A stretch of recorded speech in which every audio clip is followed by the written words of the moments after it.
आज बहुत स्पेशल है क्योंकि फिल्मों के बारे में जब हम बात करते हैं तो एक तरीके की बात होती है, क्योंकि एक्टर्स हमेशा आउट देयर होते हैं, एक्टर्स को देखा जाता है एंड सराहा जाता है, बट एक्चुअली फिल्में जो बनाते हैं, आज हमारे साथ 4 ऐसे डायरेक्टर्स हैं जिन्होंने कभी आर्ट के साथ कॉम्प्रोमाइज़ नहीं किया, जिनके कंटेंट और कॉमर्स का जो बैलेंस है वो ऐसा रहा है. And that's why their films have always worked, their projects have always worked.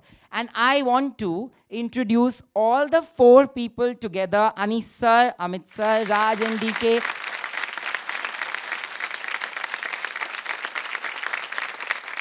अब जो मैंने कहा कि in the last few years, जैसे आपने अभी शुरुआत में कहा कि बहुत सारे फिल्मों को मौका ही नहीं मिलता है, निर्देशकों को मौका ही नहीं मिलता है टू शो देयर आर्ट. आज आप लोग ऐसे पोजीशन पे हो because your films, your projects have worked and लोगों ने आपके काम को देखा है, सराहा है. मुझे से भी जानना है कि एक ऐसे दौर पे चलते हैं जब आप आज हो वो नहीं थे, कितनी डिफ़िकल्टीज रही है to make your first film? Sir, तकलीफ आप उसको तकलीफ की तरह लेंगे तो आपको तकलीफ लगेगी, क्योंकि किसी ने आपके कनपट्टी पे बंदूक नहीं रखा था कि चल चल पहली फिल्म बनाओ. ये आपका खुद का सपना था, आपने खुद तय किया था कि आपको एक फिल्म बनानी है. और संघर्ष, मुझे लगता है कि ऐसा कोई भी एक फील्ड होगा जहाँ संघर्ष नहीं होगा. सभी पेशे में उसकी अपने चैलेंजेस हैं, उसके फ़ायदे हैं, नुकसान हैं. यहाँ इसलिए कह सकते हैं कि हाँ, हम लोग बैठ के बात कर रहे हैं. मेरे पापा से कभी किसी ने नहीं पूछा तुम मिल में काम करते थे तो तुम्हारे पास क्या चैलेंज था. उनके पास बहुत ज़्यादा चैलेंज होगा. सिर्फ ये मीडिया है, इसके लिए हम आज बात कर पा रहे हैं. हाँ, अगर आपके सवाल का जवाब देना हो तो आज मतलब हर दिन एक नया संघर्ष है. मतलब जो उस समय जो फिल्म करने का संघर्ष था, अब जो फिल्म बनानी है उसका संघर्ष और भी अलग है. मतलब मैं भी पहले नौसिखियों की तरह यही सोच रहा था, पहली फिल्म हो गई, ख़त्म हो गया बात. अभी तो उसकी खुमारी में आप 1 साल तक बैठे रहे कि हाँ अभी तो हो जाएगा मस्त. फिर आप 5 साल हो गए, आपके पास कोई काम नहीं था. तो लगा यार ये क्या है. मतलब मैं अगर पहली फिल्म करने के बाद कोई मुझसे मिल नहीं रहा और काम नहीं हो रहा तो मतलब फिर नहीं होगा क्या आगे. लेकिन फिर ये विश्वास था कि हमने काम ये तो अपने मन से किया था, तो इसके लिए कभी कोई शिकायत ही नहीं की किसी से कि यार ये क्या मजाक है. और कभी किसी वजह से बोलने नहीं गए. आपको ये खुद ही तय करना है कि ये आपका रास्ता है, ये आपका संघर्ष है. इसके लिए आप सहायता किसी से दरकार करेंगे वो होगा, ऐसा नहीं होगा. आपको खुद ही अपना रास्ता बनाना है, खुद ही उस पर चलना है. हाँ, मदद करने के लिए जिसको हम बोलते हैं कि मॉरली सपोर्ट एक होता है, मॉरल सपोर्ट होता है. और दूसरा आर्थिक तो मैं नहीं जानता कौन कैसे, कि सबके अपने दोस्तियों का एक दायरा होता है. मुझे लगता है कि जो मेरे पर्सनल एक्सपीरियंस है, मुझे ऐसा लगता है कि मुझे आज लगता है कि अगर मैं यहाँ बैठा हूँ और मुझसे ये सवाल किया गया है तो मैं वो गलत व्यक्ति हूँ जिससे ये सवाल किया गया है. मेरे पीछे एक फ़ौज है जिसमें मेरा भाई है, मेरे 13 दोस्त हैं जिन्होंने मुझको, मतलब ऐसे नहीं कि मेरे जेब में 1000 रुपये रख दिया चलो 20 बार ये नहीं है, या कहीं खाना खिलाने ले गए हों या कुछ.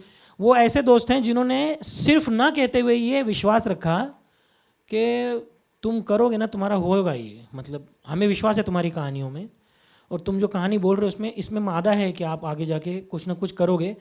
मुझे लग रहा है ये सवाल उन लोगों से पूछना चाहिए था कि आपको कैसा लग रहा है. मैं वो सही व्यक्ति नहीं हूँ. वो दोस्त, वो परिवार और वो भाई, अगर मुझे लगता है इनको माइनस कर दोगे तो मेरा यहाँ होना ना होना एक बराबर हो जाएगा. मैंने कुछ किया ही नहीं है. मैंने सिर्फ एक 120 पन्ने पे कुछ लिखा था, उससे आगे कुछ नहीं है. ये उन लोगों का एक इनडायरेक्ट कंट्रीब्यूशन है जिन्होंने विश्वास दिलाया कि जिस पन्ने पे लिखा गया है वो आगे जाकर लोगों तक पहुँचेगा. तो मुझे लगता है कि आप लोग भी अगर अपने दायरा देख रहे हो तो आपको लगता है ये आप अकेले यहाँ आए, तो ऐसा नहीं है. बिल्कुल नहीं. आपके पीछे एक वो फौज है जो नज़र नहीं आती है, वो कभी जीवन में नज़र नहीं आती है. आप आंख बंद करेंगे आपको पता चल जाएगा ये कामयाबी आपकी नहीं है, ये कामयाबी उन लोगों की है. इसी बात पे पता है, मेरी माँ एक चीज़ बोलती है कि कामयाब होना बहुत सबको सब चाहते हैं कि वो कामयाब हो, बट कामयाबी के बाद अगर आप कामयाबी किसी के साथ बांट ना पाओ, ओके, एकदम सीढ़ी के ऊपर चढ़ गए और फिर अकेले बैठे हो तो मज़ा नहीं आता. तो जो आपने कहा बिल्कुल सही कहा. अनीस सर? वो हमेशा से मुश्किल है पहली फिल्म बनाना, ऑलवेज. और मुझे मेरे माइनस पॉइंट्स पता थे कि मैं बहुत एक्टरों के साथ ऐसा नहीं था कि कोई एक्टर मेरे लिए कह दे कि अच्छा ये फिल्म डायरेक्ट करेंगे. तो मैं इतनी दोस्ती उस तरफ उस टाइम पे कर नहीं पाया, किसी से भी आज भी नहीं कर पाता उस लेवल पर कि मुझे कोई रिकमेंड करे. तो मुझे ये पता था कि भाई बहुत टाइम लगेगा, और उसके लिए स्ट्रगल जो है वो मैंने पहली फिल्म का किया. और मुझे जल्दी मौका नहीं मिला। तो फिर मैंने डायरेक्शन करने के लिए राइटिंग, मतलब मैं अभी राइटर, लोग गिनते हैं कि भाई मैं राइटर भी हूँ, मैंने 40-50 फिल्में लिखी हैं, but I never wanted become a writer. मेरा हमेशा एक सपना था डायरेक्टर बनने का, लेकिन मुझे लगा मैं कुछ फिल्में लिखूँगा तो थोड़ी पहचान बनेगी और शायद मेरा वो जो स्ट्रगल है वो थोड़ा आसान होगा। तो मैंने फ़िल्में लिखनी शुरू की और आई वाज क्वाइट लकी कि फ़िल्में वो बहुत बड़ी बड़ी हिट होती चली गई। और उसके बाद मेरे सारे डायरेक्टर्स जो हैं उन्होंने कहा कि यार बहुत डायरेक्टर्स हैं, आप राइटर ही रहिए। तो वो जो मैंने सोचा था कि 3-4-5 फिल्में लिखूंगा, वो सिलसिला जो है वो 30 फिल्मों तक चलता रहा। और उसके बाद फिर मैंने पहली फिल्म बनाई और पहली फिल्म जो है वो बॉक्स ऑफिस पे इतनी बड़ी हिट नहीं हुई। तो उसके बाद मेरी स्ट्रगल शुरू हुई। तो मुझे लगता है कि आज का जो ज़माना है वो बहुत अच्छा है कि अगर उस ज़माने में, आज के ज़माने में मैं होता तो मेरी पहली फिल्म मैं OTT पे बनाता, ताकि उसमें एक NBOC का प्रॉब्लम होता नहीं है कि भाई क्या कलेक्शन हुए हैं, फिल्म लोग देखते हैं। तो वो फिल्म के बाद मुझे बहुत टाइम वेट करना पड़ा, लोगों को कन्विंस कर लिए। फिर मैंने सेकंड पिक्चर बनाई, प्यार तो होना ही था। तो वहाँ से फिर ठीक हुआ, लेकिन यस, पहली फिल्म बनाना बहुत मुश्किल काम था मेरे लिए। What about you? You guys were engineers. Yeah, in our past lives, we were engineers, and that's all we knew. And the only thing we learned from engineering is to figure out how to reverse engineer a film. Fab. Because, because we didn't know how to make a film. We're just sitting somewhere. All we know is, engineering. DK was topper in the state and all that. So what a waste. But when we realized we're watching films, and I'm saying, why can't we do that? And we didn't know how to. There was no film school. We're not in the industry. We didn't know a single person. Even an AD, we didn't know. We used to ask, does anyone know an AD to talk to? So we said, let's reverse engineer it. Let us see why that Scorsese film looks so good. Let's do that scene here. So we used to act it out amongst us, shoot it, and it looked so shitty. But we kept at it. And what we taught ourselves, what helped us, was to learn everything. Like learn to write, learn to shoot, learn to edit, learn to mix, learn to make posters. So we were A to Z. For our first film, we did every single part of the film, even sound, all kinds of stuff. So then we realized that this is the only thing we can equip ourselves so that we don't have to depend on anyone. So now what's left is money, right, to make a film. So that's when friends pitched in. So friends and family, they all gave a little bit of chunks of money. And now we made it on our own. So we were writer, director, producer, everything on the first film. So cool to have, except, don't know how to market it or put it out there. So yeah, that's how we started our journey, realizing that if you have to do it, I guess you do it yourself, everything. Yeah, to come back to your question, more than people telling us कि ये तुमसे नहीं हो पाएगा, the thing was, it was more of a shock for people, right? Everybody, like, we're all engineers sitting and saying, okay, we'll make a movie. So everybody thinks of it like one hobby. Okay, as a hobby, you're going to make a movie. So it's an adventure. It's exciting for them saying, हाँ banao, मैं भी help करता हूँ. So it goes that way. Only when you start making it and it's finally made, now you will be thinking that maybe you and your friends will like it and nobody else will like it. That's your basic expectation, saying it may not be for the audiences outside of your group. But then it turned out a little better than we expected. It went to a few film festivals. It started winning awards. That's when people are thinking, acha. So your hobby actually turned out to be a good thing. In our families also, like especially like his parents, my mother, they all thought, you're settled in America, you're doing your engineering jobs, you made your film, that's a side hobby, don't waste too much money on it, save some money also, shadi wadi karke, you'll have to settle down in life, na? And once the film was over, they're like, okay, now that thing is done, now you're going back to your job. They're like, I'm putting the job on hold and coming to Bombay for the first time in our lives. Neither of us are from here, so we said we'll come down to Mumbai, sit here and make a Hindi film. Hindi is not our first language. We hardly know Hindi. The only Hindi we knew was what we learnt in school and from watching Ramayana and Mahabharata on television. And now we are making a film in Hindi. So it became more than a hobby. And that's when people started thinking, more than outsiders, it was the people in our own families thinking, are you sure you want to do this? Throw away your careers and come and make a film. So that's where it started for us. And luckily, our first film second film, slowly one by one. I think we built one film at a time. None of them were disasters, none of them were blockbusters, but there was something about it that the audiences saw. Something they saw in the first film, they saw something that led us to the second film. Somebody saw something in that led us to the third film. So we started building one step at a time from there. जो मैंने कहा यहाँ पे, जैसे आप सबने कहा कि डिफ़िकल्टी तब होती है पैसों में, क्योंकि आपको लोग जितनी भी आप मतलब आपका आर्ट अच्छा हो, अगर आपका आर्ट बिक नहीं रहा तो लोग पैसे भी नहीं डालेंगे, है ना। और आप चारों यहाँ पे इसीलिए हो क्योंकि कंटेंट पे आपने कभी कॉम्प्रोमाइज़ किया नहीं है, और आप लोगों के बीच में जो कॉमनैलिटी है वो है कि आप लोग ऑडियंस पल्स को बहुत अच्छी तरीके से समझते हो। Like even for a film, like I always tell him that I feel very bad that a gentleman is a film that may not have worked at the box office, but whenever people watch it, even my friends, they feel like oh it's such a cool film, like there are so many of those films, right. ऐसी कोई एक movie जो आपको लगता है, आपकी या किसी और की भी, जो आपको लगता है कि यार ये तो चलनी चाहिए थी, श्योर शॉट चलनी चाहिए थी, पर ये चली नहीं, मतलब ऐसा जो देख के लगा कि यार ये क्यों नहीं चली। कुछ दिन मतलब साल 2 साल पहले के बाद मुबारका एक फिल्म आई थी। ओह, मुबारका वो फिल्म थी, ये इसलिए नहीं क्योंकि यहाँ बैठे हैं, हमने थोड़ी देर पहले इस पर बात की, मैंने पहला सवाल इनसे यही किया। सर मेरी समझ में नहीं आ रहा, मुबारका है ऐसे कई फैक्टर्स होते हैं फिल्म चलने नहीं चलने के पीछे, मतलब मैं in terms of collection I am talking about, it's very subjective, it depends from that how the film has been made and how it's been promoted and how it's been marketed. वो film एक ऐसी film थी जो completely पारिवारिक film थी। आप देखिए सभी का काम बहुत अच्छा है, मतलब जो सेकेंडरी कास्ट है और जो तीसरे ने, सारे के सारे कास्ट, और इवन जो जिन लोगों को आपने पहले नोटिस किया होगा फिल्मों में, लेकिन उस फिल्म में वो अलग है। आप एलिना डिक्रूज का काम देख लें, और फॉर दैट मैटर जो भी एक्टर उस फिल्म में काम कर रहे हैं ना, वो उस फिल्म के हिस्से लग रहे हैं। मतलब आमतौर पे बहुत ऐसा होता है कि आप आते हैं सेट पे काम करते हैं। वो एक में फिल्म थी जो मैंने देखी ना, ये फिल्म चली क्यों नहीं, लेकिन बाद में आप नेटफ्लिक्स का अगर डेटा देखोगे आपको पता चलेगा वो कंटिन्यूसली वो 6 महीने 7 महीने तक वो सबसे ज़्यादा देखी जाने वाली फिल्म थी। अब ऐसा अगर फिल्म आप बोलें तो फिर वो तो कमर्शियली बनी फिल्म है जिसमें डबल रोल है, अर्जुन कपूर, अनिल कपूर, पवन मल्होत्रा, मतलब सारे लीड कास्ट, इतना बड़ा कास्ट, लेकिन फिर आप बोलेंगे कि वो उसको आप पैमाने पे माप ही नहीं सकते बॉक्स ऑफिस का। अगर आप अभी भी आप जाके देखेंगे तो वो उस लिस्ट में होती है जहाँ सबसे ज़्यादा देखी जाती है वो फिल्म। तो इट डिपेंड्स कि आप वो कैसे गए उसका अब वो कोई, जैसे आप कहते हैं ना ऑडियंस पल्स, कोई पल्स नहीं जानता। जो पूरे साल 2 साल नहीं चला एक अब तक इतिहास में इतना फुटफॉल नहीं है जिस अगस्त में जितना फुटफॉल आया जेलर और ओ माय गॉड और जवान को लेके, अपना गदर को लेके, गदर 2 को लेके। तो आप कैसे कह सकते हैं, ये तो वही क्राउड है ना, वो एक थोड़े घर से बाहर निकल के कुछ दिन पहले बोल रही थी बॉयकॉट कौन जाएगा थिएटर में, जाएगा और थिएटर चलेंगे नहीं, थिएटर बंद हो जाएंगे, एंड सडनली इतना पैसा, मतलब वो एक लिमिट होगा कि हाँ यार नहीं चल रहा था 2 कदम चल गए, ये मतलब 200 कदम चल के आगे आ गए। तो जितना बिजनेस पहले कभी नहीं हुआ किसी फिल्मों का उतना एक ही महीने में हुआ है।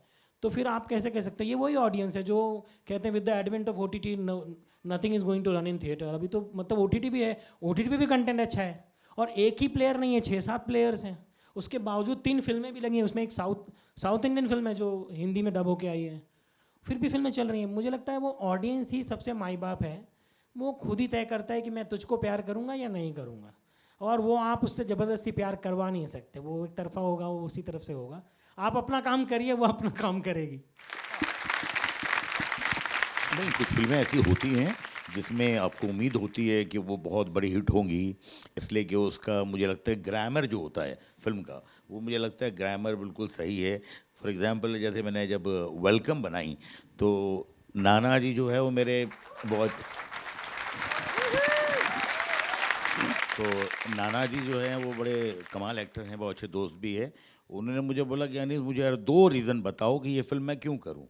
तो मैंने कहा कि ये रोल आपने कभी किया नहीं है और शायद पता नहीं कब आपको मिलेगा इस तरह का मौका। इसमें बिल्कुल आप कॉमेडी कर रहे हैं, मुझे लगता है फिल्म रिलीज़ होने के बाद जो बच्चे आपसे बहुत डरते हैं वो आपकी गोद में आके बैठेंगे। एंड दूसरा रीज़न है कि मुझे ये पर्सनली लगता है कि ये बहुत बड़ी हिट होगी। तो उन्होंने बोला कि यार ये हिट और फ्लॉप तो पता लगेगा फ्राइडे के दिन। मैंने बोला यार फ्राइडे में ये पता लगेगी कि कितनी बड़ी हिट है, लेकिन इसका ग्रामर बहुत अच्छा है। तो हर चीज़ का एक जो ग्रामर होता है, लेकिन सम टाइम हम लोग जितनी भी मेहनत कर लें, सम टाइम ऐसा लगता है कि ग्रामर जो है वो कहीं सही था, लेकिन वो एक वक्त बोलिए किस वक्त पिक्चर रिलीज़ हुई है, क्या मूड था, स्टार पावर जो है वो उस टाइम पे उसकी 2 फिल्में कैसी गई, lot of things are depending कि भाई आपका फिल्म का जो है उस वक्त चलने का क्या। तो उस तरह एक मेरी बहुत पसंदीदा फिल्म थी जो मुझे लगता है कि बहुत ज़्यादा चलनी चाहिए थी, फिल्म कामयाब हुई बट उस लेवल पे नहीं जो मुझे लगती है। मैंने एक फिल्म बनाई थी दीवानगी। I was gonna say Divangi. I swear I was gonna say Divangi. Yeah. It's such a beautiful film.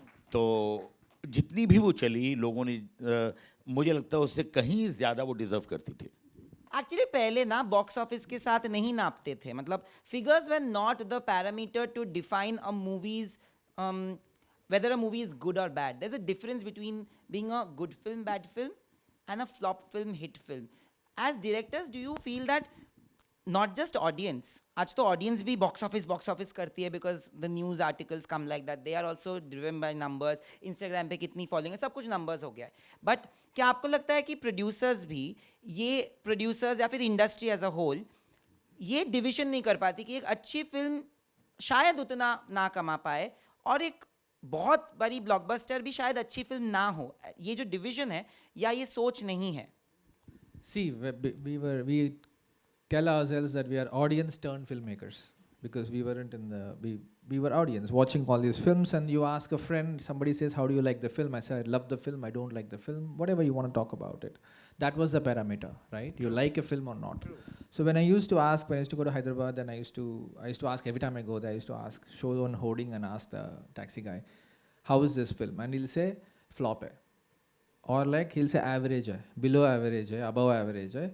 And I said, how do you like it? And what do you care for the box office? So he's saying, it's always about the numbers. What happened is in the last few decades, it's become numbers, really. True. And numbers defined a film. And he's also not able to say, I really like that film because of so and so, versus above average, below average, average, all that stuff. So I realized as we made films, we left everything and came. So let us make a film for what it is. And we just have to be aware of the commercials. The fact that if I'm making a film that's experimental, that's got zombies in it, let's make it under 5 crores. And 10 years to that film this month, if I'm not wrong, right? Yeah. 10 years to go, Goa Gone, guys. We should give a clap. Yeah. What a film. I think you introduced a completely new genre.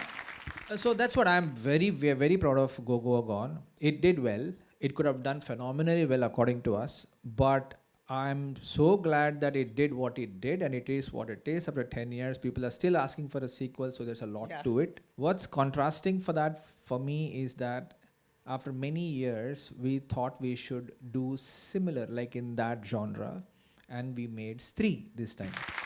So when we did that, all we had to do was, in a way, for us in our heads, Go Go Gone and Stree are part of like in that genre.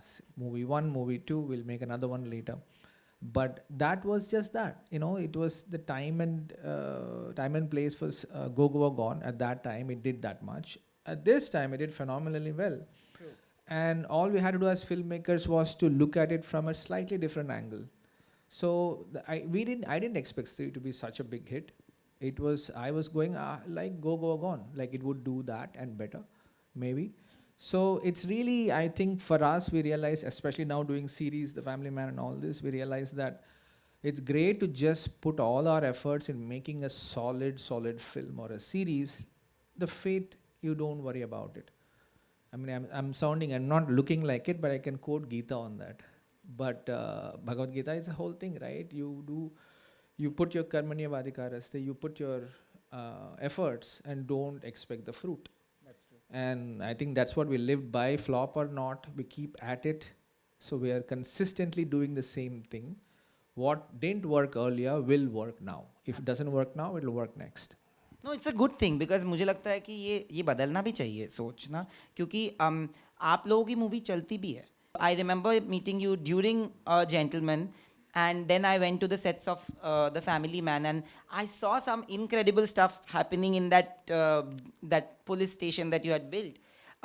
That time you guys were not Raj and DK who were gonna completely, and OTT was also not so powerful a platform. I have interviewed so many top actors who are now also doing OTT projects, जिन्होंने तब बोला था कि मुझे तो नहीं करना web series या फिर वेब फिल्म नहीं करना. This is 5-6 years ago. आज वो पूरा बदल गया हवा.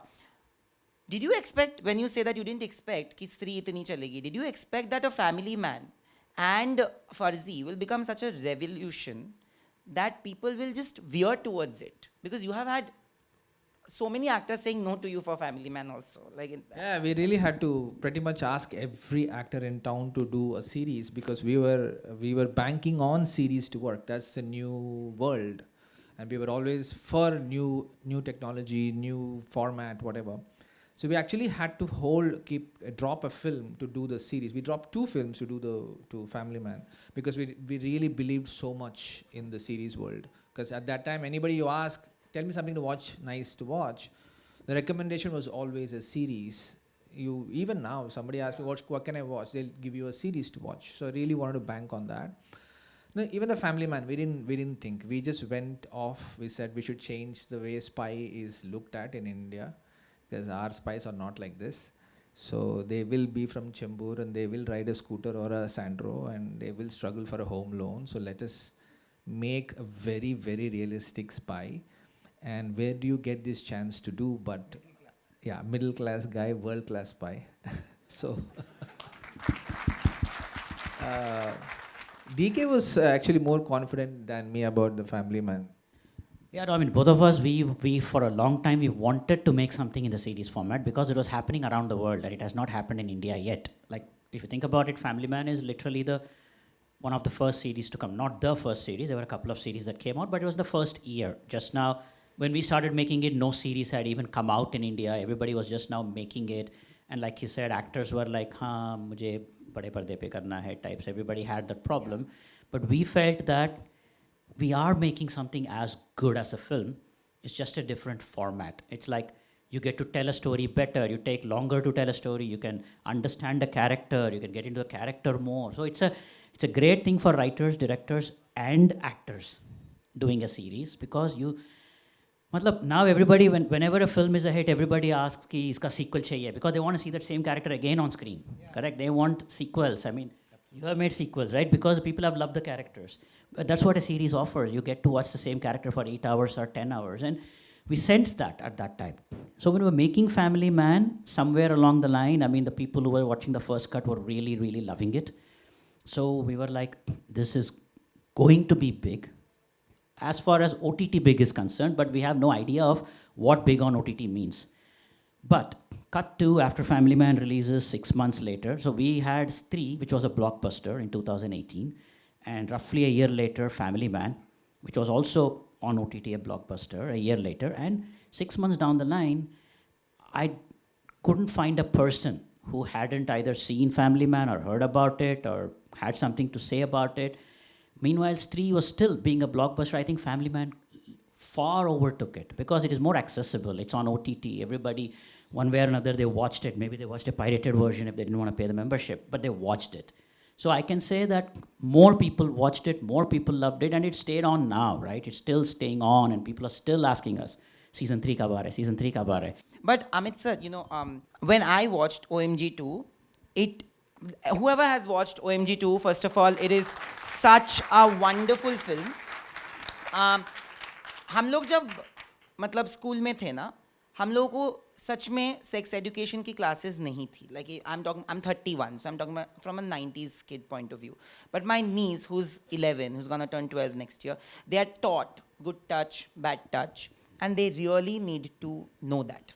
आज के ज़माने में हम ऐसे सोसाइटी में या फिर ज़माने में रह रहे जहाँ पे the crime rate also because we are so aware, it is imperative कि हम लोग अपने बच्चों को भी अवेयर करें. बहुत सारे सीन्स वहाँ पे सेंसरशिप के वजह से कट गए, जहाँ पे जब मूवी लोगों ने देखी, जिनके वजह से मूवी बनाई गई, ब्रिटिश सेंसरशिप ऐसा है जहाँ पे 13+ का भी एक सेंसरशिप ये आता है लेबल, जो यहाँ पे नहीं है. It's either below 18 or above 18, right? And it is a difficult approach because आपने मूवी बनाई ही ऐसी है जहाँ पे the teenagers should watch it. जब ये हुआ तब आपको एज अ फिल्म मेकर आपको लगा कि आपकी क्रिएटिव लिबर्टी कहीं पे छिन रही है? Do you ever feel that? I will start with you and then come to all of you. नहीं, ये मैं थक गया हूँ बोलते बोलते 56 दिन से, तो अभी शायद उतनी एनर्जी से नहीं बोल पाऊँ इसका जवाब देते वक्त. क्या है, बहुत उल्टा हुआ है, मतलब आपको हंसी भी आ रही है और आपको दुख भी हो रहा है. तो ऐसी स्थिति को क्या कहते हैं, मेरे पास वो शब्द नहीं है कि मैं हंसूं या रोऊं. कि आप पहले कोशिश कर रहे थे कि ये फिल्म बने, तो अधिकतर लोग बोल रहे थे यार ये सही में करना है क्या तुमको मतलब ये एक्सेप्ट ही नहीं होगा, मतलब कैसे, क्यों करना चाहते हो ये फिल्म. और मैंने बोला नहीं यार, ये मेरे को कई करीबी लोगों ने बोला कि यार फंस जाएगा फालतू में, कहा कि दूसरी कोई फिल्म करना जो लव स्टोरी हो, जिससे चल जाए धंधा पानी. नहीं नहीं, मेरे को यही फिल्म करनी है. और वो 7-8-9 लोगों के पास जाने के बाद, मतलब उन्होंने क्यों रिजेक्ट किया, अब तो मैं उसका कारण की मीमांसा मैं नहीं करते बैठूंगा. उन्होंने मना किया. फिर एक व्यक्ति आया, उन्होंने बोला ये तो बहुत अच्छी कहानी है, मतलब अक्षय कुमार ने कहा कि हाँ चलो यार ये करो, ये तो बहुत अच्छी फिल्म है. और फिर वो फिल्म बनी. तो पहले तो बहुत मुश्किल था कि वो फिल्म बनाना, तो उस टाइम आपको बहुत दुख हो रहा था यार क्यों नहीं बनाने दे रहे, क्यों नहीं बनाने दे रहे. फिर बन के तैयार हो गई और उन्होंने मेरे लिए पूरा मंच खुला रखा कि आपको ये कहना है, हाँ आप कह सकते हैं, हमें ख़राब नहीं लग रहा है. और वो उस पर सब कुछ आपको अच्छा मिल गया. फिर आप हंस रहे थे, चलो यार बन गई फिल्म. तो ऐसा हुआ कि जब वो फिल्म बन के तैयार हुई ना, एक्चुअली संघर्ष तब शुरू हुआ. उन्होंने कहा कि फिर ये नहीं दिखा सकते अभी आप. बोला क्यों? बोले नहीं ये सेंसर अलाउ नहीं कर रहा. और फिर वो एक नई प्रक्रिया शुरू हुई जो 14-15 दिन 20 दिन तक चलती रही. उसके बाद फिल्म रिलीज़ हुई. मतलब मुझे जब हंसना था तब मैं रो रहा था, जब मुझे रोना था तब मैं हंस रहा था. जब मैंने बोला कि सर अगर किसी स्कूल ने किसी बच्चे को इस कारण से निकाला है स्कूल से, मैंने उनको भी पूछा था CBFC वालों को कि आपको क्या लगता है कौन दोषी है, उनका प्रॉम्प्ट रिप्लाई था बच्चा. तो बोला सर हम लोग एक कागज़ पे, मतलब एक पेज पे कैसे आएंगे. मैं सोच रहा हूँ कि स्कूल रिस्पॉन्सिबल है, आप कह रहे हैं बच्चा रिस्पॉन्सिबल है. तो हम दोनों तो बिल्कुल डायमेट्रिकली अपोजिट डायरेक्शन में देख रहे हैं. हम एक कंसेंसस पे आएंगे ही नहीं कि हम इस फिल्म को पास करने की बात कर सकें. खैर वो हम लोग आ गए. अब वो आए, वो कैसे आए वो जाने दीजिए. लेकिन मेरे लिए बहुत दुखद है ये, मतलब मुझसे अगर पूछेंगे तो मेरे लिए बहुत दुखद है कि मुझे ऐसा लगता है कि ये किस लिए मैं इसका कारण अभी भी नहीं समझ पाया हूँ. क्योंकि मैं जब सामने देख रहा हूँ कोई किसी दूसरे फिल्म को, अभी मैं उस फिल्म का नाम जानबूझ के नहीं लूँगा, उनको लगेगा कि मैं अब वो कंप्लेन करने लग गया हूँ या शिकायत करने लग गया हूँ, इससे क्यों कंपेयर कर रहे हो, उससे क्यों कंपेयर कर रहे हो. लेकिन मैं देख रहा हूँ वो फिल्म पास हुई है, लेकिन ये फिल्म पास नहीं हुई. मतलब अगर मैं किसी बच्चे को बता रहा हूँ कि बेटा ये गलत है, तो वो मत बताओ आप, लेकिन वो बता रहे हैं कि क्या गलत और क्या सही है. मतलब बहुत बहुत ही हास्यास्पद है ये कि आपके बच्चे को सब पता है सर, आपको लग रहा है कि आपको नहीं पता है, आपके बच्चे को आपसे 2 कदम आगे जाके पता है. एग्जैक्टली. और आप आंख बंद करके कह रहे हो नहीं उसे कुछ पता नहीं है, वो सब ठीक है, घर में सब ठीक है. वो बोलते हैं ना कारपेट के नीचे डालने जैसा है कि. और फिर क्या होगा, इसका जब रिपरकशन आएगा ना, तब आप एक आदमी ढूंढोगे कि मैं किस पे इल्ज़ाम लगाऊं. यार ये हमें जिस बच्चों के साथ खेल रहा था ना, उन लोगों ने इसको बिगाड़ा है. वो जो जिससे बात करता है ना, या वो लड़की है ना जिससे इसका रिलेशनशिप था, उसने इसको बिगाड़ा. मतलब फिर आप ना अपना एक स्केपगोट ढूंढोगे क्या, लेकिन आप उस पर बात नहीं करोगे जहाँ उसका रूट कॉज है, मतलब जहाँ प्रॉब्लम है. अब मैंने कहा था कि आप ये मतलब ये ये एक्चुअली देखा जाए तो ये पहली फिल्म अपने आप में पहली फिल्म है, ये डेमोक्रेटिक फिल्म है. मैं ओ माय गॉड 2 को डेमोक्रेटिक फिल्म बोल रहा हूँ. ये फिल्म मैंने एक्टर किसी ने भी हिट नहीं किया, ये जनता ने हिट की है. एग्जैक्टली. मतलब मैंने किसी को नहीं बोला सर ये मैंने फिल्म बनाई है, कोई प्रमोशन है, कोई मार्केटिंग है, कोई ऐसा है. मैंने फेसबुक पे एक आर्टिकल नहीं लिखा है, इंस्टाग्राम पे कोई कोट नहीं डाला है, मैंने कुछ भी नहीं किया मैंने. लेकिन जनता ने मुझे खुद ही फ़ोन करके ढूंढ के निकाला है कि सर ये मुझे अच्छा लगा है. मतलब मैं अभी तक रोज़ सिर्फ फ़ोन पे बात ही कर रहा हूँ लोगों से. मैं 2 बार चार्ज करने लगा हूँ फ़ोन. सवेरे उठ के खुद ही देखता हूँ किसी ने कुछ मैसेज भेजा है कि उसको जवाब देना है. क्योंकि ये पहली एक में तरह की फिल्म है कि मैं जिनकी बात करना चाह रहा हूँ वो चीख चिल्ला के कह रहे हैं कि सर हमको ये फिल्म देखनी है, हम चाहते हैं इस पर बात हो, लेकिन इस तरफ कोई बात नहीं करना चाहता. नहीं वही तो बात है, क्योंकि जनता ने जब देखा, जनता को भी पता चला कि ये मूवी में काटने लायक कुछ था नहीं. And I am not a reviewer, मैं रिव्यू करता नहीं हूँ फिल्म्स. मैं ऑडियंस की तरह से देखता हूँ और मुझे भी देख के लगा कि ये ऑडियंस, मतलब as an audience I didn't feel uncomfortable. ये सेंसरशिप किस चीज़ के लिए है? बिकॉज किसी को डिस्कम्फर्ट ना हो. बट अगर आई विल डिसाइड कि मुझे अनकंफर्टेबल लग रहा है कि नहीं. Nobody else can decide for me. And जब जनता ने आपको इतना प्यार दिया और वो मूवी इतनी बड़ी सुपर हिट हुई है, लोगों ने उसको क्लैश के साथ कंपेयर, मतलब गदर 2 जैसी मूवी के साथ क्लैश हो रहा है, क्यों रिलीज कर रहे, मूवी क्यों हो रही है, बहुत कुछ करके भी वो मूवी जिस लेवल तक, और बॉक्स ऑफिस नंबर्स की अगर बात करें तो वो जिस लेवल तक पहुंची है, तो that's only a proof that the audience loved it, sir, which you rightly pointed. So a round of applause for that. One thing that I wanted to ask a panel of directors, okay? Directors होते हैं बहुत patient, क्योंकि उनको set पे सब कुछ देखना पड़ता है कि किसी को बुरा ना लगे, सब कुछ टाइम पे आ जाए, अगर कुछ पर्टिकुलर चीज़ चाहिए तो वो वैसे ही हो. तो रिसेंटली मैंने सूरज बड़जात्या का इंटरव्यू किया था सर का, और सर को मैंने पूछा, सर एक बहुत काम एक इंसान है, तो मैंने बोला सर आपको कभी गुस्सा नहीं आता? बोले बहुत आता है. मैंने कितने लोगों पे चिल्लाए? उन्होंने कहा कि उन्होंने अभिषेक बच्चन तक पे चिल्लाया. तो मुझे ये जानना है कि how do you handle chaos? कभी ऐसा हुआ है जहाँ पे किसी एक्टर के टेम्परामेंट को आप लाइक हे भगवान कहाँ फंस गए, 5 महीने इन्हीं के साथ बिताना, बिना नाम लिए, बट कैसे हैंडल किया सिचुएशन? अनीस सर, आपसे, आपने तो बहुत सारे एक्टर्स के साथ. आई वाज मैं मास्टर है सर. मैं ये कहूँगा कि मैं हमेशा बहुत लकी रहा हूँ, और मेरे जितने भी एक्टर्स हैं, अच्छा मैंने जो फिल्में बनाई उसके अंदर एक फ्रेम में 20-20 15-15 एक्टर्स, मतलब उसमें अनिल कपूर भी है, नाना भी है, और ये भी है, और सलमान भी है, तो लॉट ऑफ पीपल, तो उनको मैनेज करना डेफिनेटली बहुत मुश्किल काम होता है. बट मुझे लगता है कि मैं बहुत लकी रहा हूँ कि मुझे कभी इतनी प्रॉब्लम्स नहीं आई. एंड उसका मुझे पर्सनली ये लगता है कि मैं बहुत ऑनेस्टी से फिल्म सुनाता हूँ. जब मैं सुनाता हूँ तो मैं बहुत ऑनेस्ट होता हूँ. मैं कभी वो चीज़ नहीं सुनाता हूँ जो मुझे लगता है कि मुझे इससे इसलिए करवानी है या इसलिए बोलना है कि यार ये फिल्म कर ले, या मैं कभी वो कैरेक्टर पे भी बहुत ज़्यादा मेहनत नहीं करता हूँ, उसको नहीं करता हूँ कि भाई पोस्टर एक बनेगा उसमें एक और फोटो आ जाएगा, तो अगर उसकी ज़रूरत नहीं है तो नहीं होगी, और जितनी ज़रूरत है मैं एग्जैक्टली उतना ही बताता हूँ. तो कभी भी सेट पे ये मिसअंडरस्टैंडिंग नहीं होती एक्टर्स में कि यार मेरा काम कम है, मेरा ज़्यादा है. एंड थोड़ा सा मैं इस मामले में बहुत ऑनेस्ट भी हूँ, ब्लंट भी हूँ, कि अगर मुझे लगता है कि इस सीन के अंदर ये पर्टिकुलर एक्टर की उतनी ज़रूरत नहीं है, तो मैं मतलब बहुत प्यार से अरे सर आप थोड़ा पीछे जाइए, मैं कह सकता हूँ ये. तो मैं अपने आप एक्टर्स को, तो इनसिक्योर होते हैं. हाँ, आप ऐसे बोलते होंगे ऑनेस्टी के साथ, बट एक्टर्स इनसिक्योर होते हैं, ये बात कोई झुकला नहीं सकता. नहीं, देखिए एक्टर्स जो है वो, उनको हमेशा ही लगता है कि नहीं ये और होना चाहिए, ये और होना चाहिए, ये और होना चाहिए, और जो ख्वाहिशें होती है वो ख़त्म जो होना होता है उसकी कोई लिमिट नहीं है. लेकिन ये आपको एक रियलाइज़ करवाना पड़ता है कि भाई ये इतना हो सकता है, इतना हो सकता है. और अगर आप एक फ़िल्म बना रहे तो आपकी सबसे पहली ऑनेस्टी जो है वो फिल्म के साथ होनी चाहिए, और एक एक्टर्स को कंफर्टेबल होना चाहिए कि नहीं यार इसमें मुझे बहुत मज़ा आएगा, लोग मुझे बहुत पसंद करेंगे. Both of you absolutely. पर अनीस सर ने बहुत कुछ नहीं बोला है. No, when we were indie filmmakers and made our own small films, everything was in your control. Everything was in your control. You could do exactly what you want, and it was peaceful.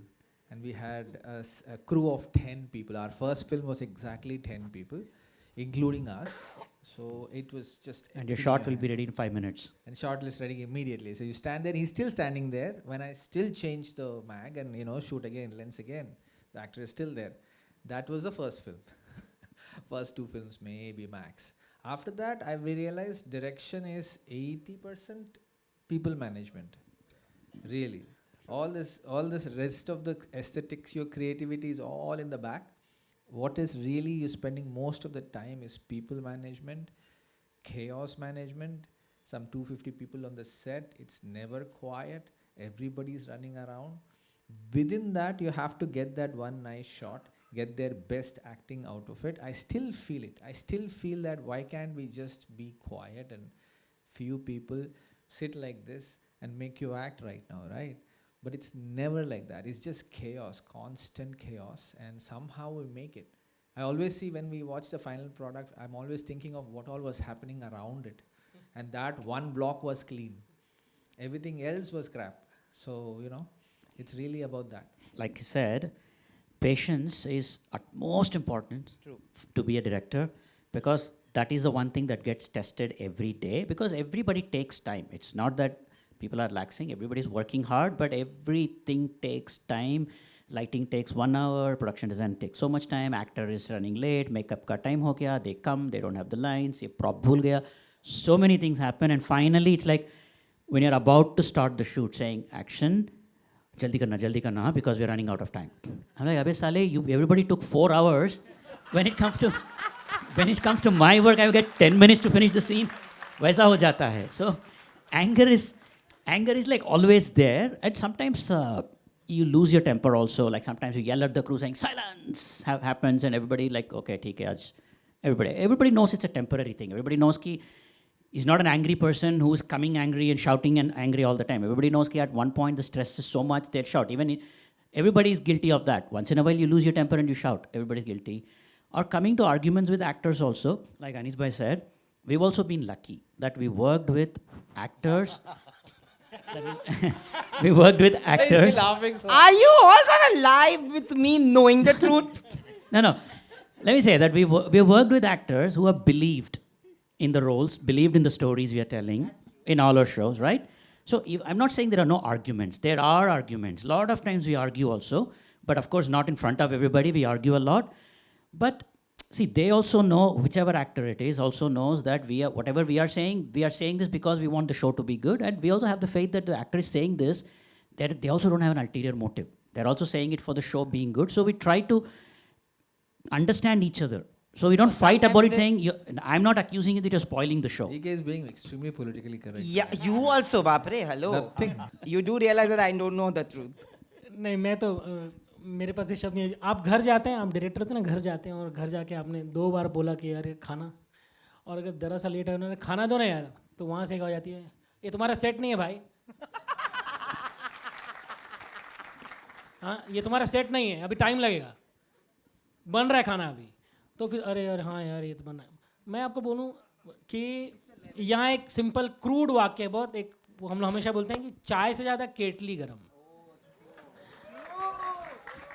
आप ना, आपको पता चलेगा कि आपको कुछ नहीं करना है सेट पे जाके. वो आपको आता है सर, इसीलिए आपको सेट पे उन्होंने काम दिया है 40-50 करोड़ की फिल्म बनाने के लिए. नहीं तो कोई भी आदमी आपको ऐसे साइन नहीं करेगा. उनको पता होता है इसको कुछ आता है तभी तो उसको दिया है. पन्ने पे लिखा वो देख के समझ जाते हैं. वो इतने होशियार होते हैं जो पैसे डालते हैं. लाला जी इतने होशियार होते हैं. तो होता क्या है कि आपको आके बोलेंगे सर वो सवेरे इतने बजे की शिफ्ट है और उसके बाद वो चले जाएंगे, उनका इतना पर्टिकुलर टाइम है, and he is not going to do the night shoot. Sir वो ये नहीं करेंगे, सर वो नहीं करेंगे. फिर मैं सोच रहा हूँ कि अरे लिस्ट जो दी है नहीं करेंगे, इतना बड़ा क्यों दिया है. तो फिर मैंने धीरे से उनको कहा कि लेकिन ये सारे सीन फिल्म में नाइट में ही है, एक भी सीन डे में नहीं है. तो सर वो देख लो आप क्या करना है. तो फिर मैंने बोला अच्छा, तो बोला मैं ठीक है, मैं सर से बात कर. नहीं you have to talk to us. नहीं मैं एक बार बात कर लूँ. तो उनको फ़ोन किया, सर ये ऐसा है, ये संडे को ही कर सकते हैं क्योंकि रेलवे स्टेशन है, सैटरडे को नहीं मिलेगा, सैटरडे को बहुत गर्दी होती है वहाँ. संडे को कंफर्टेबली खाली होगा और बड़ा स्टेशन है ये, वहाँ शूट नहीं कर पाएंगे. अगर सैटरडे को करेंगे तो संडे को करना पड़ेगा. तो ठीक है संडे को कर लो, एक दिन छुट्टी तो दोगे ना तुम. हाँ सर आप नेक्स्ट डे छुट्टी ले लो आप. ठीक है संडे को डन. और सर वो शिफ्ट बड़ी रखनी पड़ेगी क्योंकि वो स्टेशन एक ही दिन के लिए मिल रहा है, सवेरे 7 बजे से लेकर रात के 1:30 बजे तक. अरे इतना देर. बोला सर वो पहले एक वेटिंग रूम में करेंगे, फिर स्टेशन पे करेंगे, फिर ट्रैक पे करेंगे. अच्छा हाँ, अरे हाँ ये तीनों एक साथ है. तो ठीक है फिर मैं 7 बजे आ जाऊँगा. तो लेकिन तुम मेरे को बता देना कि पहला कौन सा कर रहे हो, उसके हिसाब से फिर मेकअप वेकअप के दे. मैंने देखा कि चाय से ज़्यादा केटली गर्म थी. चाय बिल्कुल वैसी थी जो सुंदर लग रही थी पीने में. एक्टर जो है बड़े प्यार से बात कर रहे हैं, वो अपनी तैयारी भी कर रहे हैं कि ये मैं थोड़ा चेंज करूं क्या, इसमें थोड़ा सा ये करना है, थोड़ा ये डालें. मतलब वो पूरे एंथुसियाज्म में इन्वॉल्व है, सब है. फिर मैं बोल रहा हूँ जिस दिन से ये स्केड्यूल बन रहा है उस दिन से ये बोला जा रहा है मुझे, वो देख लो हाँ बताते हो कि वो ऐसा होगा नहीं. और मैं उस दिन से ये सोच के बैठा हूँ अच्छा आप भी बहुत, देखिए आप भी कम ईगोइस्टिक तो होते नहीं. आप ईगोइस्टिक हैं तभी आप ये फिल्म बना रहे हैं, आप इस बात को मान लें. आपको भी लग रहा है अच्छा ठीक है देखते हैं. तू बोल रहा है नहीं होगा ना, मैं देखता हूँ कैसे नहीं होएगा. मेरे पिताजी ने मैं कहा था तुझसे नहीं होगा, तो मैंने मेरे पिताजी को भी दिखाया कि पापा ये हो गया मेरे से. तो फिर धीरे धीरे लगने लगा कि आप भी तो एरोगेंट नहीं हो रहे. तो आपको भी ये मैनेज करना होता है काम करते हुए कि आप जिससे अप्रोच कर रहे हैं, जिस एक्टर के पास जा रहे हैं, मेरे लिए फिर मैं भी कहूँगा मैं भी लकी हूँ कि मेरे को एक बार भी ऐसा महसूस ही नहीं हुआ कि ये लोग ऐसा बिहेव करेंगे, बोलेंगे सर ये नहीं हुआ, मैं 9 बजे चला जाऊँगा। मतलब मेरा पंकज त्रिपाठी वो तो गाय आदमी था, वो तो जब बुलाओ तब आ जाता था, और अगर समय से ज़्यादा टाइम मांग लो तो कर लो भैया, जब भी करना है तब कर लो। एक्ट्रेसेस का भी ऐसा, एक्ट्रेसेस का तो केटी ज़्यादा गर्म होता है, और तो लेकिन एक्ट्रेस जब आती हैं तो वो मतलब काम करते वक्त एक शॉट अगर अच्छा नहीं हुआ तो एक मैं एक्ट्रेस देखा मैंने जो हर शॉट आके इस पे वीडियोस इस पे देखती थी, सर ये बहुत अच्छा शॉट हुआ है लेकिन ना मेरा ना ये जो साड़ी का जो फॉल है ना वो थोड़ा सा ऐसा हुआ है, ये दिखने के टाइम आपने कोट पहना है बहुत अच्छा लग रहा है लेकिन दिखने में सुंदर तो लगे हैं। तो मैं एग्री करता था कि हाँ ये सही बोल रही है, और वो फिर से शॉट फिर से होता था। मतलब ये उन कारणों की वजह से नहीं कि परफॉर्म, लेकिन उनको ये लगता था कि विजुअली भी वो स्टनिंग लगना चाहिए, और उसकी वजह से देर हुआ तो ये नहीं बोलती लेकिन मैं तो आपको 9 बजे तक का टाइम दिया था, वो 2 घंटा रुकते थे। मैं देखा कि एक्टर आपको कैसे उनके साथ पटरी बिठानी है, वो पहला काम आपका स्क्रिप्ट करेगा, उनको लगेगा कि हाँ ये वो स्क्रिप्ट है जो आम स्क्रिप्ट की तरह नहीं है, वो उतना मेहनत आपको करना पड़ेगा, नहीं वो कोई भी लिख के ला के देगा ऐसा नहीं होगा। दूसरा उसका अगर विश्वास एक बार हो गया ना स्क्रिप्ट के ऊपर तो वो विश्वास आप पे भी हो जाएगा, और अगर वो दोनों तालमेल बैठ गया ना तो ऐसा कई बार होता है कि एक एक्टर किसी और डायरेक्टर के साथ काम कर रहा है, उसका नहीं जमा होगा, वही एक्टर किसी और डायरेक्टर के साथ काम किया है, उसको लगता नहीं मेरे को तो नहीं लगा वो तकलीफ दे रहे हैं। तो क्योंकि प्रॉब्लम ऐसा है कि आप कैसे मैनेज कर रहे हो। Very well said. बाकी तीनों ने झूठ बोला है, but swiftly moving What Jude? On. Okay, I'll add. He was lucky. Yeah. We had. We all are like, Yeah, he was lucky. For us, we had to say the actor comes and says, "I don't want to shoot here. It gets too hot." We had to change the country. So there you go. But thank you so much, all four of you, for creating content that is not just loved, that is not just content that is working at the box office, but also equally respected. बहुत ज़रूरी होता है, और मैं बार बार यही कहूँगा कि एक निर्देशक सबसे ज़्यादा पेशेंट होता है, क्योंकि मुझे पता है कि everything is in your hands, and eventually it's time that we give credit. You said that they don't get credit, but I hope, and we started the opening conversation for the final chapter, which is the Mumbai chapter of Jagran Film Festival. We were very sure that we are going to start it with directors, and this is our way of celebrating you guys, and hopefully to many more.